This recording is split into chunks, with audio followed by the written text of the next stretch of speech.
Apreté el botón de cancelar pago automático e inmediatamente me sentí la persona más egoísta del mundo y a la vez la más libre. Tenía 31 años y estaba recostada en una camilla en el pasillo del Hospital Central de San Miguel, preparándome para una cirugía urgente de extirpación de un tumor. Mientras tanto, mis padres, Ricardo y Laura, discutían por teléfono sobre un concierto de Shakira que no podían perderse para cuidar a mis hijas gemelas de 9 meses. La voz de mi madre era fría y molesta, como si la hubiera llamado para pedirle dinero, no para darle noticias sobre un posible cáncer. Sofía, no podemos cancelar el concierto. Sería arruinarle el año entero a Valeria. Estás volviendo a ser un problema, eso fue lo que escuché tras aferrarme a la barandilla de la camilla. Ese sentimiento, la ansiedad prequirúrgica mezclada con una abrumadora sensación de abandono, es algo que nunca olvidaré. Mamá, necesito una cirugía de emergencia para extirparme un tumor. Solo necesito que cuides a Isabella y Martina por unas horas, dije, tratando de mantener la voz firme. Mis gemelas, Isabella y Martina, tenían solo 9 meses, y la idea de dejarlas con completos extraños mientras yo estaba bajo anestesia me aterraba. Estás siendo dramática otra vez, Sofía. ¿No puedes buscar a otra persona? Tenemos estas entradas hace 4 meses, intervino mi padre desde el fondo. Mi nombre es Sofía Vidal, tengo 31 años y durante los últimos 10 años, he sido la red de seguridad financiera de mi familia. Trabajo como gerente senior de marketing en Bogotá, Colombia. A pesar de ser madre soltera de gemelas, nunca falté a mis obligaciones. 550 € a mis padres cada mes, además de los víveres cuando estaban justos, y el enganche para el auto de mi hermana Valeria el año pasado. Sinceramente pensé que ese tipo de apoyo significaba algo. Pensé que significaba que podía contar con ellos cuando realmente necesitara ayuda. El concierto es mañana por la noche, continuó mi madre. Valeria estaría destrozada si nos lo perdemos. Seguro que tu cirugía no puede esperar un par de días. El cirujano había sido claro. El tumor debía salir de inmediato, y cada día de espera aumentaba el riesgo. Sin embargo, allí estaba yo con una bata de hospital, teniendo esta conversación ridícula con las personas que se suponía debían amarme incondicionalmente. Mamá, esto no es algo que pueda posponer. Es un tumor. Tienen que operar ahora, susurré, sintiendo ardor en los ojos por las lágrimas. Bueno, no sé qué decirte. Quizás debiste haber pensado en esto antes de tener bebés sin un esposo, espetó mi madre. Nosotros también tenemos obligaciones, ¿sabes? Miré el techo contando los pequeños agujeros para evitar desmoronarme por completo. Mi hermana Valeria nunca tuvo que pedirles nada porque yo había estado cubriendo sus gastos durante años, el auto que ayudé a comprar, la deuda de la tarjeta de crédito que pagué discretamente, el dinero del alquiler cuando estaba sin trabajo. Algo frío se instaló en mi pecho al darme cuenta de que esto no era shock. En el fondo siempre había sabido cuál era mi lugar en su lista de prioridades. El tumor no solo se había revelado en mi escáner, había revelado algo igualmente venenoso que había estado creciendo en nuestra dinámica familiar durante años. Al crecer, siempre fui la responsable. Mientras Valeria pasaba el tiempo socializando, yo trabajaba y ahorraba para la universidad. Cuando ella abandonó la universidad a mitad de camino para encontrarse a sí misma, mis padres apoyaron su decisión. Cuando me gradué con honores y conseguí mi primer trabajo serio, apenas lo reconocieron. Este patrón continuó en la edad adulta. Hace 3 años, cuando mis padres enfrentaron la ejecución hipotecaria de su casa en el barrio de La Candelaria, liquidé todo mi fondo de emergencia para ayudarlos a mantenerla. Cuando Valeria necesitó un auto para su nuevo trabajo, cubrí el enganche sin dudar. Cada festividad, cada crisis, me llamaban no para ver cómo estaba, sino para preguntar con qué podía contribuir. Incluso cuando quedé embarazada de las gemelas mediante FIV, decidiendo ser madre soltera por elección, la primera preocupación de mis padres no fue mi salud, sino si aún podría ayudar financieramente con bebés que mantener. Les aseguré que lo haría, y mantuve esa promesa, incluso durante los agotadores primeros meses de la maternidad gemelar. Sofía siempre cae de pie, les decía mi madre a la gente. Tiene ese buen trabajo, todo resuelto. No vieron las noches en que me quedaba trabajando hasta las 2 de la madrugada después de que las bebés por fin se dormían solo para cubrir tanto mis cuentas como las de ellos. No me vieron cenar cereal para poder enviarles dinero para los víveres. No me vieron posponer mis propios chequeos médicos porque estaba agotada. Pero lo justificaba diciéndome que la familia lo era todo, que la sangre significaba algo. Que si alguna vez realmente los necesitaba, estarían allí por mí de la misma manera que yo había estado allí por ellos. El cirujano tocó la puerta, sacándome de mis recuerdos. Señorita Vidal, estamos listos para llevarla a cirugía. ¿Ya tiene resuelto el cuidado de sus hijas? Asentí. Había pasado la última hora consiguiendo una niñera de emergencia. Costó una fortuna en pesos colombianos, pero no tenía otra opción. Sí, todo está arreglado. Bien. Su vecina, la señora Torres, parece muy confiable. Estaba preguntando por usted, dijo el cirujano. Casi lo corrijo, pero luego me di cuenta de que no importaba. La señora mayor de al lado había mostrado más preocupación por mi bienestar en la última hora que mis propios padres en años. Quizás eso decía todo lo que necesitaba saber sobre quién era mi verdadera familia. La anestesia se disipó al caer la noche, dejándome aturdida pero intensamente consciente de un hueco vacío en mi pecho que no tenía nada que ver con la cirugía. El tumor había desaparecido, era benigno afortunadamente. Pero la herida emocional que mis padres infligieron se sentía viva e infectada. Me quedé mirando mi teléfono durante una hora antes de revisar mis mensajes. Nada de mis padres. Ni siquiera un texto preguntando si había sobrevivido a la cirugía. Pero había 3 mensajes de Valeria. Cada uno más emocionado que el anterior sobre el concierto de Shakira, fotos de su atuendo, vídeos de ella y mis padres preparándose, actualizaciones sobre sus asientos. En el vídeo final, pude escuchar a mi madre de fondo diciendo, Sofía estará bien. Siempre lo está. La enfermera entró y me encontró llorando. ¿Tiene dolor? ¿Puedo aumentar su medicación? No, dije, secándome los ojos. No es ese tipo de dolor. Cuando me dieron de alta a la mañana siguiente, conduciendo a casa con Isabella y Martina balbuceando alegremente en sus sillas de coche, algo cambió dentro de mí. La medicación hacía que todo se sintiera ligeramente surrealista, pero mis pensamientos eran cristalinos. Estaba lista. Lista para dejar de ser la cuenta bancaria de la familia. Lista para dejar de ser dada por sentada.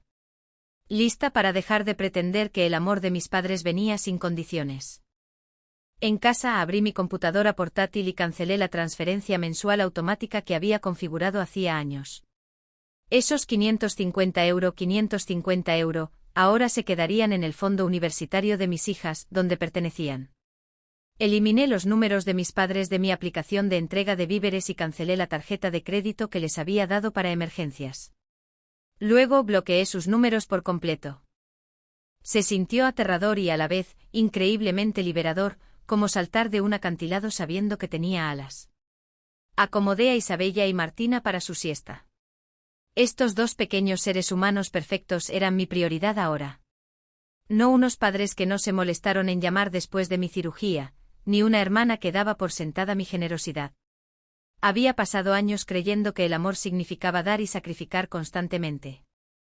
Pero al ver a mis hijas dormir plácidamente, me di cuenta de que había estado enseñando la lección equivocada. El amor se suponía que era recíproco. Se suponía que debía aparecer cuando más importaba. Los 3 días siguientes transcurrieron en un silencio ensordecedor. Sin llamadas exigiendo sobrefacturas atrasadas, sin viajes de culpa, sin solicitudes de dinero de emergencia. Me concentré enteramente en sanar y cuidar a Isabella y Martina, descubriendo cómo se sentía la vida cuando no estaba constantemente preocupada por los problemas de los demás. 3 días después, mientras bañaba a las gemelas, alguien golpeó la puerta de mi apartamento con el tipo de urgencia que sugería una crisis. Mi ritmo cardíaco se disparó, pero rápidamente envolví a ambas bebés en toallas y las llevé a la sala. Por la mirilla vi a Valeria. Estaba sola, con la cara roja y bañada en lágrimas.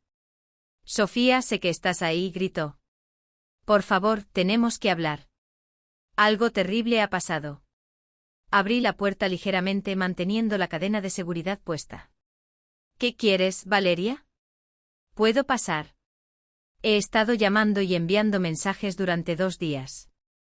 Mamá y papá están enloqueciendo porque no respondes. Ya no estoy disponible para ellos, dije con calma. Ni para ti, por cierto. Sus ojos se abrieron con genuina confusión.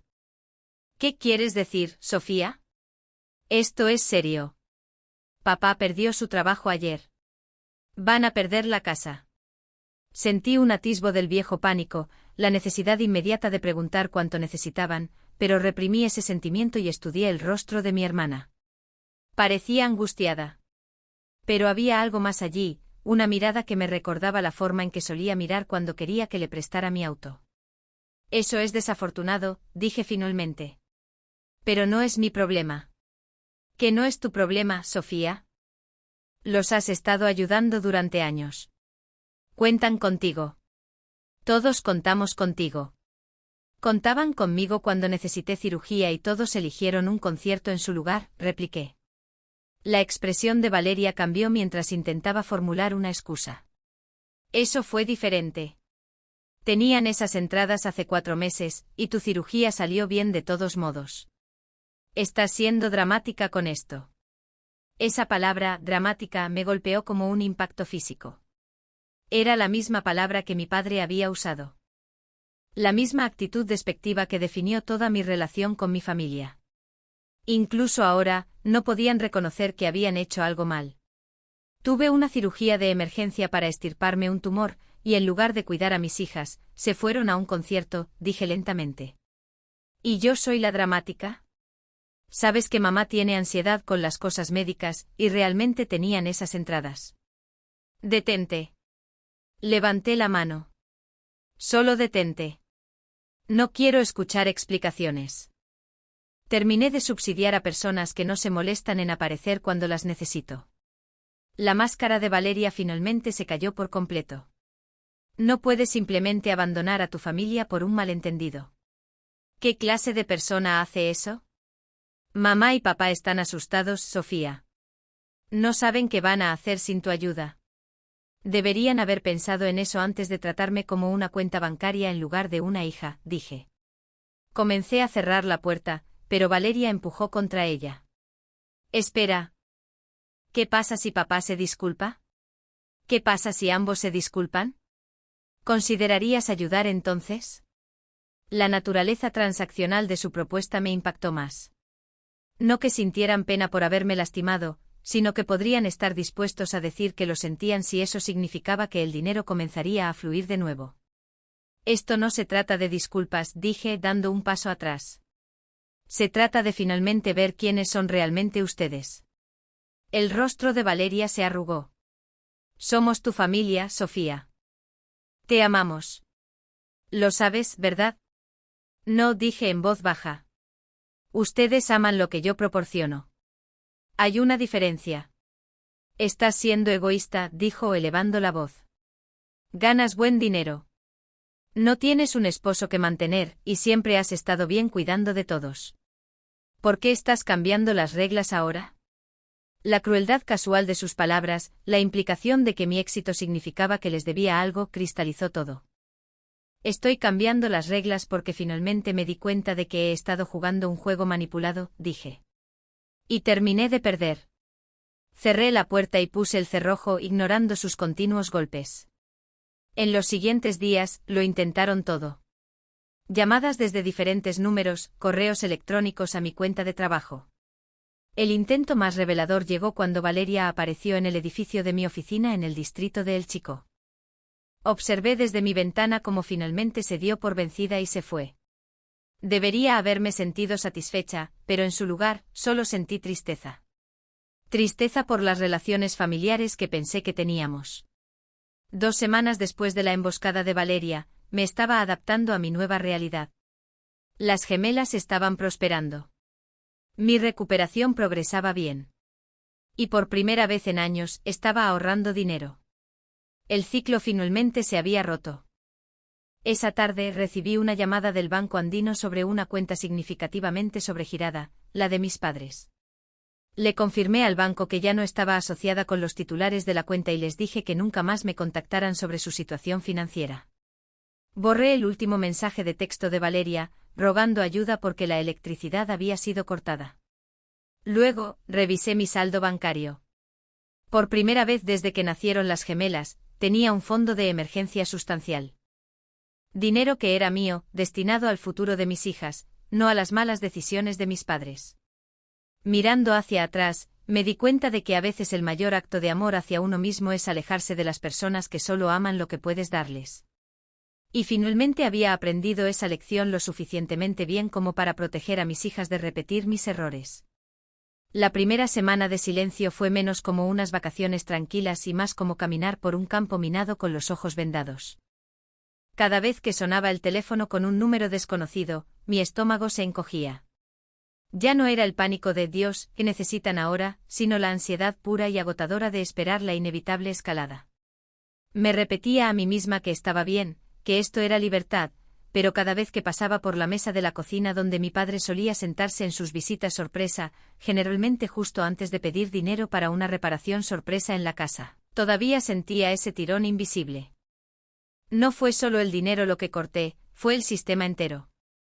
Y absolutamente sabía, que no podrían sobrevivir solos por mucho tiempo. Ricardo y Laura, mis padres, esencialmente se habían jubilado el día que conseguí mi trabajo de gerente senior a los 25 años. Papá tenía un pequeño trabajo por contrato, en su mayoría simbólico, pero la verdad era que mi transferencia mensual de 550 € era su colchón hipotecario, su fondo de víveres y su dinero para diversión, para cruceros baratos o entradas para conciertos como el que eligieron por encima de mi alarma de cáncer. La narrativa que construyeron a mi alrededor era que yo era un recurso inagotable.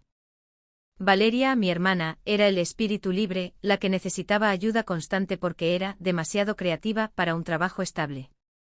Yo era la roca, la chica buena que siempre tenía todo bajo control. No veían mi éxito como un logro personal, lo veían como un activo familiar, como un fondo fiduciario al que tenían derecho a recurrir. La peor parte fue que yo había ayudado a escribir esa narrativa. Seguí rescatándolos porque era más fácil que pelear, y porque los pequeños estallidos de aprobación que recibía, Sofía, nos salvaste o no sabemos qué haríamos sin ti, se sentían como lo más cercano que jamás obtendría al amor incondicional. Esa transacción, me di cuenta, siempre fue mi verdadero pago. Ahora que las transacciones se habían detenido, el silencio era ensordecedor. No hubo llamadas, pero la agresión pasiva comenzó casi de inmediato. El martes llegó una carta no de mis padres, sino de la prima lejana de Ricardo, Teresa, que vive en Costa Rica y con quien no había hablado desde mi graduación de la secundaria. Era una nota vaga y florida sobre la importancia de la familia, mencionando que había oído hablar de malentendidos recientes, y esperaba que yo abriera mi corazón al perdón. No mencionaba el dinero ni una sola vez, pero la implicación era clara, mis padres estaban aprovechando la red familiar. No se estaban disculpando conmigo, estaban montando una campaña de relaciones públicas en mi contra. Tiré la carta sin mostrársela a nadie. No quería el juicio ni siquiera de mi vecina, la señora Torres, que era una santa. No quería escuchar sobre honrar a mi madre y a mi padre. El ajuste emocional más difícil fue con Isabella y Martina. De repente tenía 550 € extra al mes, lo que me permitió mejorar su guardería. Fue un gran alivio sinceramente saber que estaban en una instalación mejor y más segura mientras yo estaba en el trabajo. Pero cada vez que veía a otro par de abuelos recogiendo a sus nietos, sentía una punzada de pérdida genuina, no por mis padres, sino por la experiencia que mis hijas nunca tendrían. No tenían abuelos porque sus abuelos eligieron entradas para conciertos y dependencia financiera por encima de ellas. Eso es algo pesado de llevar, incluso para una madre soltera a la que acababan de extirparle un tumor. Alrededor de una semana y media después, la tensión pasó del silencio a la indagación activa. Mi correo electrónico de trabajo sonó. Era de una dirección genérica y nueva de Gmail, y el asunto era simplemente urgente. El correo electrónico era de Laura, mi madre. No era una disculpa. Era un informe detallado y meticulosamente pasivo-agresivo sobre su situación financiera actual, escrito con el tono de un CEO que entrega malas noticias a la Junta. Sofía, comenzaba el correo electrónico, dado que has dejado claro que no estás disponible para tu familia, debo, en aras de la transparencia, informarte de las circunstancias nefastas que tu decisión ha causado.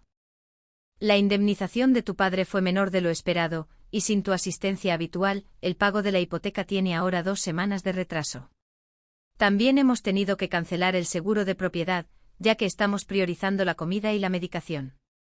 Confío en que entiendas que estas son las consecuencias directas de tus acciones. Era manipulación genial.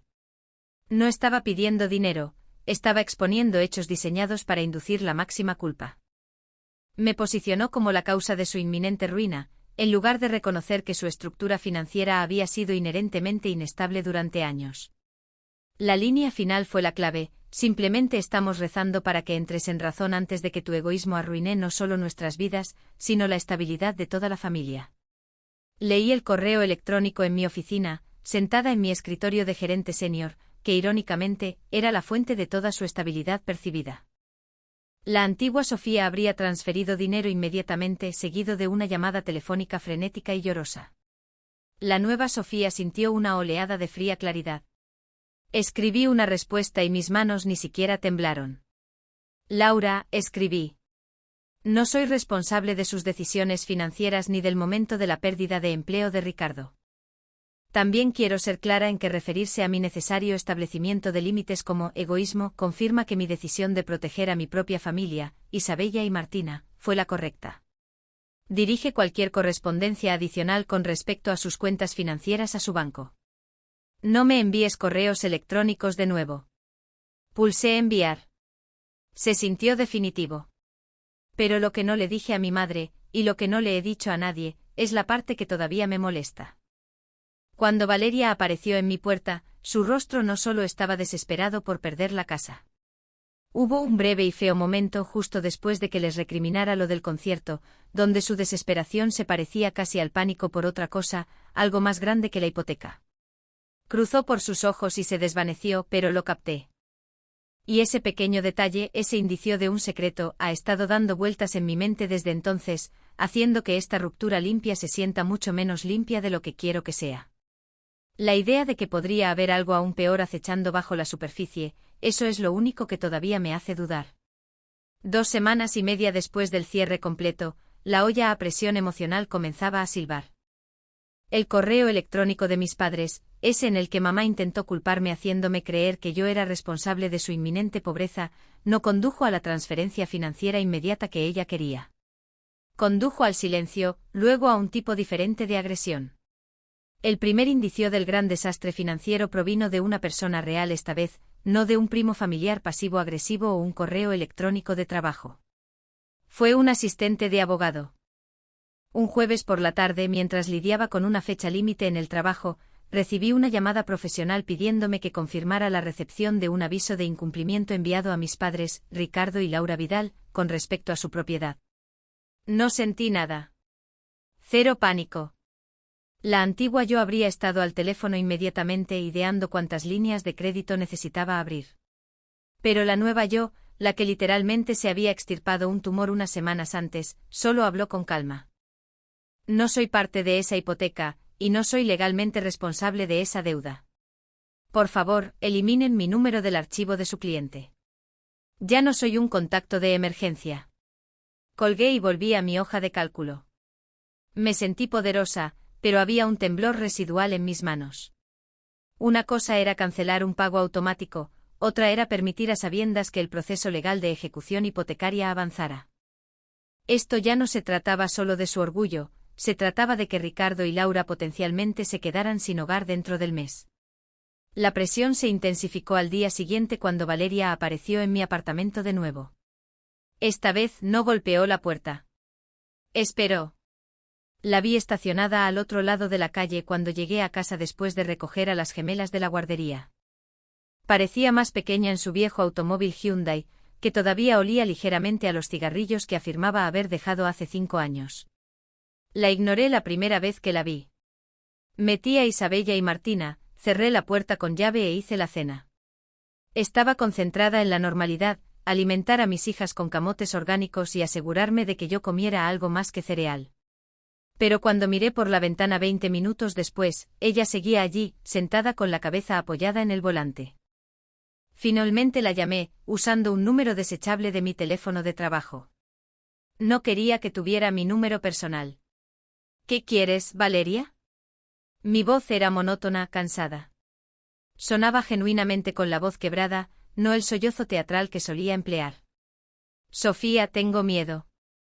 No han sido honestos contigo. Tampoco han sido honestos conmigo. No es solo la hipoteca. Papá.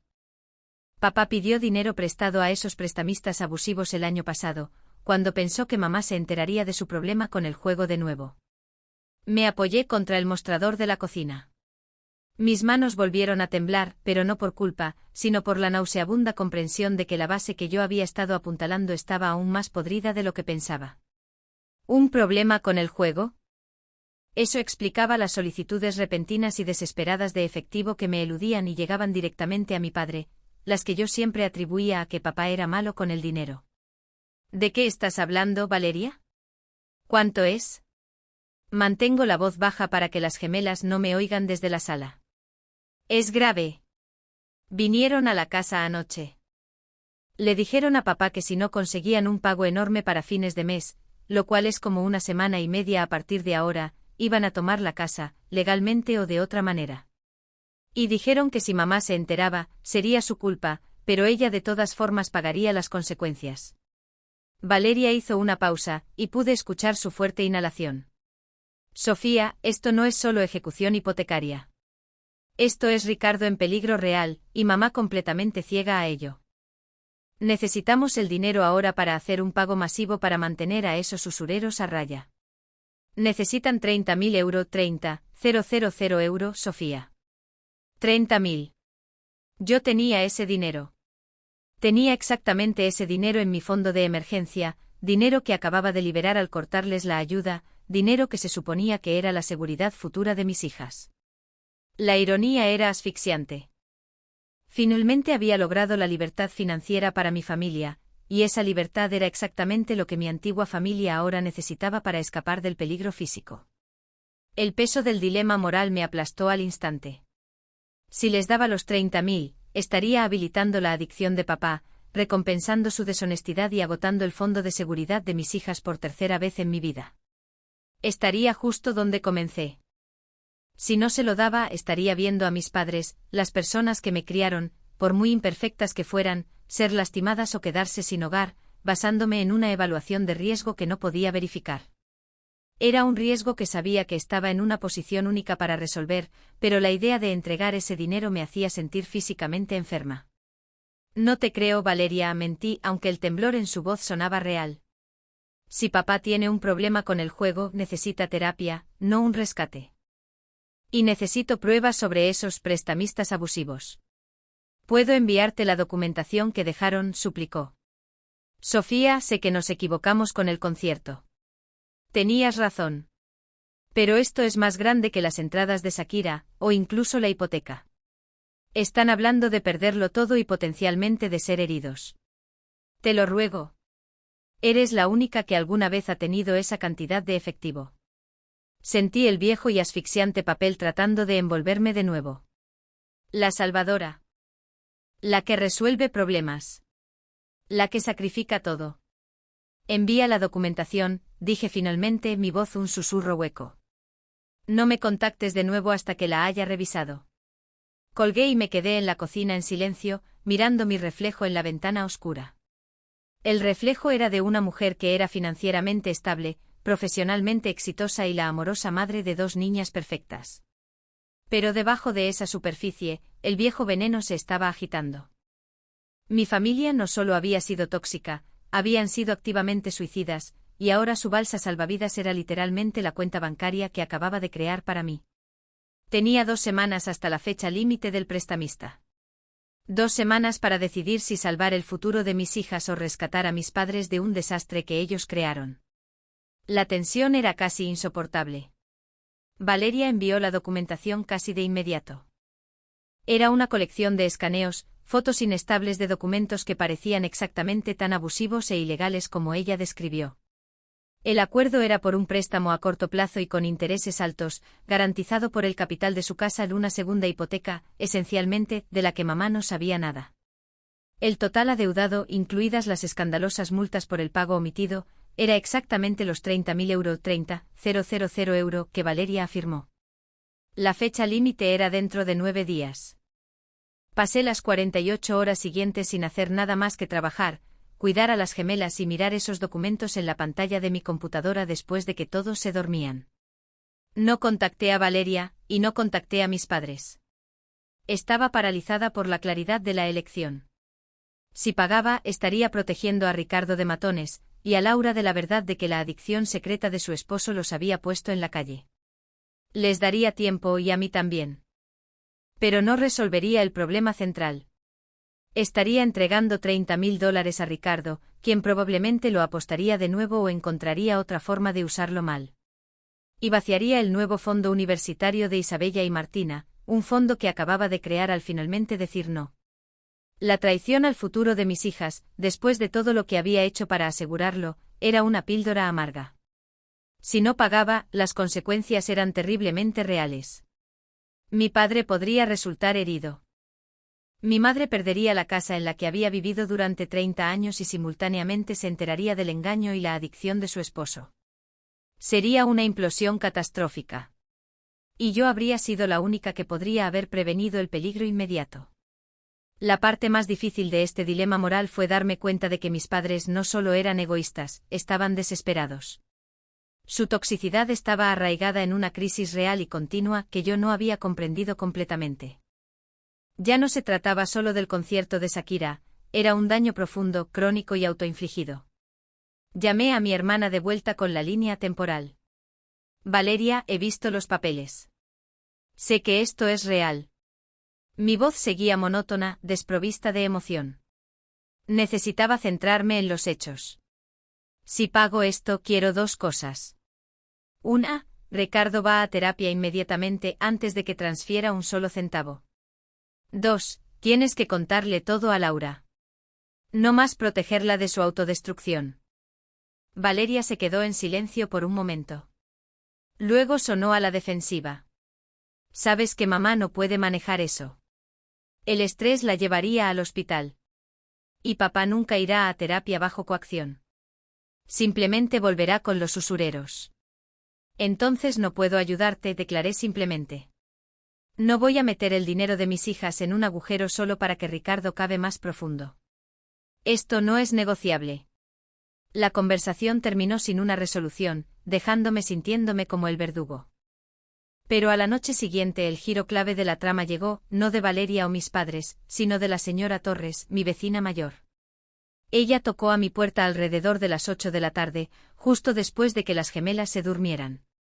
Se veía visiblemente alterada, lo cual era inusual en ella, siempre era tranquila y amable. Sofía, querida, espero no molestarte, pero tenía que decirte algo, dijo, torciendo las manos. Tus padres estuvieron aquí de nuevo hoy. No tocaron. Solo estaban sentados en su coche al otro lado de la calle, vigilando la casa. Pero lo que hicieron cuando finalmente se fueron, eso es lo que me molestó. Abrí más la puerta, dejándola pasar. ¿Qué hicieron, señora Torres? Bueno, Laura, tu madre, ella no subió, pero Ricardo sí. Caminó directamente a los buzones, y no estaba revisando el correo. Estaba poniendo algo en el tuyo. Y luego regresó y se fue muy rápido. Mi buzón. No lo había revisado en 3 días, concentrándome solo en el drama digital. Bajé las escaleras y abrí la pequeña caja de metal. Dentro, escondido debajo de una pila de correo basura, había un solo sobre, dirigido no con la caligrafía cuidadosa de mi padre, sino con la letra familiar y elegante de mi madre. Lo abrí arriba. No era una factura. No era una exigencia. Era una sola hoja de papel, un extracto bancario y una nota corta mecanografiada. El extracto bancario era una impresión de la cuenta de ahorros conjunta que mi madre compartía con mi padre. El saldo era 0. Pero el historial de retiros fue lo que me golpeó, 5 retiros grandes recientes, todos etiquetados como adelanto de efectivo o transferencia a cuenta externa, que sumaban casi 4.000 euros, 4.000 euros. Y cada uno de esos retiros había ocurrido antes del concierto de Shakira, antes de mi cirugía y antes de que Ricardo perdiera su trabajo. Luego leí la nota mecanografiada, no escrita a mano, lo cual era completamente atípico de mi madre. Sofía. Lo sé. Siempre lo he sabido. No es solo su trabajo, y no es solo el préstamo. Se llevó los últimos ahorros. Se llevó el dinero para las reparaciones de la casa que necesitábamos. Se lo ha estado llevando durante meses. La noche que llamaste desde el hospital, yo no estaba eligiendo un concierto, estaba eligiendo la negación. No podía enfrentar el hecho de que lo había vuelto a hacer, y que sin tu dinero, no nos quedaba nada. No quería que supieras la profundidad del desastre. Por eso no puedo dejarlo, porque ahora estoy tan destrozada como él. No le digas a Valeria que envié esto. Ella todavía cree la narrativa. Por favor. Simplemente arréglalo. El número en la parte de atrás del sobre pertenece a mi amiga Marcela. Llámala, ella te explicará el resto. Eres la única. Me quedé allí sosteniendo la nota y el extracto bancario vacío, el mundo se inclinaba ligeramente. El giro no fue el prestamista abusivo, el giro fue que mi madre había estado completamente consciente de la catástrofe financiera y la recaída de Ricardo en el juego, pero su lealtad y negación eran tan fuertes que me dejó enfrentar una operación de cáncer sola, solo para proteger la narrativa en la que ella y Valeria vivían. No era ciega, era cómplice del encubrimiento. Y me estaba pidiendo a mí, la hija que había abandonado emocionalmente, que limpiara un desastre que ella había estado ocultando activamente durante meses. Mi reacción inmediata no fue de lástima, sino de furia helada. Todo el dramatismo sobre la hipoteca, los correos electrónicos agresivos, la culpa constante, todo estaba diseñado para ocultar la verdad, que mi padre ya había agotado sus escasos ahorros y mi madre lo estaba encubriendo. La deuda con los usureros era solo la última etapa de una ejecución financiera autoimpuesta. Miré el número escrito en el reverso del sobre. Marcela. ¿Quién era Marcela, y qué más había que explicar? Mi dilema moral acababa de transformarse de una elección entre salvar a mis padres del desastre y proteger el dinero de mis hijas, a una elección entre exponer una red de mentiras que destruiría el matrimonio de mi madre, o hundir 30.000 euros en un pozo sin fondo de adicción y engaño. Tenía 9 días. Y ahora tenía una tercera parte, Marcela. Tenía que llamarla. No perdí el tiempo. La revelación de que mi madre, Laura, no solo estaba en negación sino activamente cómplice en el encubrimiento de la recaída de Ricardo en el juego y la ruina financiera, cambió todo. La culpa se había ido, reemplazada por una rabia acerada y enfocada. Esto ya no era un dilema moral sobre el amor familiar, era un problema táctico sobre exposición y supervivencia. Llamé a Marcela a la mañana siguiente. Su número era de un código de área local, no muy lejos de la casa de mis padres en Bogotá. Marcela resultó ser la amiga de toda la vida de mi madre, alguien a quien apenas conocía, una mujer tranquila y amable que siempre había estado en la periferia de nuestros caóticos eventos familiares. Cuando Marcela contestó, su voz inmediatamente estaba teñida de miedo. Sofía. No pensé que llamarías. Tu madre está frenética de que te cuente demasiado. Ella ya me contó todo lo que necesito saber, dije, manteniendo mi voz baja y firme. Me envió el extracto bancario vacío y la nota. Ahora dime lo que ella no dijo. Marcela lo confesó todo. Confirmó que los usureros eran reales y que eran verdaderamente aterradores. También confirmó que Laura había sabido de la recaída de Ricardo desde mayo, 2 meses antes de mi cirugía. Laura había estado tratando desesperadamente de manejar el primer préstamo abusivo, más pequeño, ella misma, usando sus ahorros con la esperanza de que Ricardo se detuviera. Cuando él tomó el dinero que yo enviaba mensualmente y luego tomó en secreto el segundo y masivo préstamo contra el capital de la casa, Laura se derrumbó. El día que llamaste desde el hospital, Sofía, susurró Marcela, Laura estaba teniendo un ataque de pánico en toda regla. No estaba preocupada por el concierto, estaba preocupada de que si morías, el pago del seguro no cubriría la deuda y Ricardo se quedaría con los usureros y sin ingresos. Por eso te gritó. Estaba peleando contigo porque no podía pelear con él. Esta fue la verdad fea y final. Mi abandono no fue un desaire casual, sino un acto calculado de autoconservación, basado en un miedo a la pobreza que suplantó su miedo a mi muerte. Ella eligió su red de seguridad financiera, yo, viva sobre su obligación emocional, yo, una hija frente al cáncer. Fue el amor transaccional llevado a su extremo más monstruoso. Tomé una respiración profunda. Marcela, gracias. Esto es lo que vamos a hacer. No voy a pagar los $30.000 a los usureros. Ese dinero es la seguridad de mis hijas. Marcela jadeó. Pero Sofía, perderán la casa. Ricardo podría resultar herido. Perdieron la casa en el instante en que Ricardo firmó ese papel ilegal, repliqué asumiendo el rol de gerente senior. Este es un asunto criminal, no un problema de deuda. Y no voy a habilitarlo más. Sin embargo, tengo 30.000 euros que usaré. Pero solo bajo mis términos. Aquí está el plan. Pasé los 2 días siguientes ejecutando el clímax. Primero, llamé a un abogado corporativo que conocía, el mejor y más agresivo que podía pagar. Le di toda la documentación, los papeles del préstamo abusivo, el extracto de mi madre mostrando que la cuenta estaba agotada y los detalles de contacto de la compañía de préstamos. Le expliqué que la situación no era solo un simple incumplimiento, era extorsión y usura. El abogado me aconsejó pagar la cantidad original del capital a la cuenta bancaria de los usureros, justo lo suficiente para detener la amenaza física, pero no las multas. Esto categorizaría legalmente el caso como una disputa por intereses exorbitantes, no una negativa total a pagar. Transferí 10.000 euros, 10.000 euro, el capital real que Ricardo pidió prestado, y puse una retención en cualquier pago posterior. Me dolió, pero compró seguridad. A continuación, la confrontación emocional. Sabía que si iba a su casa, perdería el control. Así que programé una reunión en un lugar neutral, una cafetería en el centro de Bogotá, durante mi hora de almuerzo. No le dije a Valeria.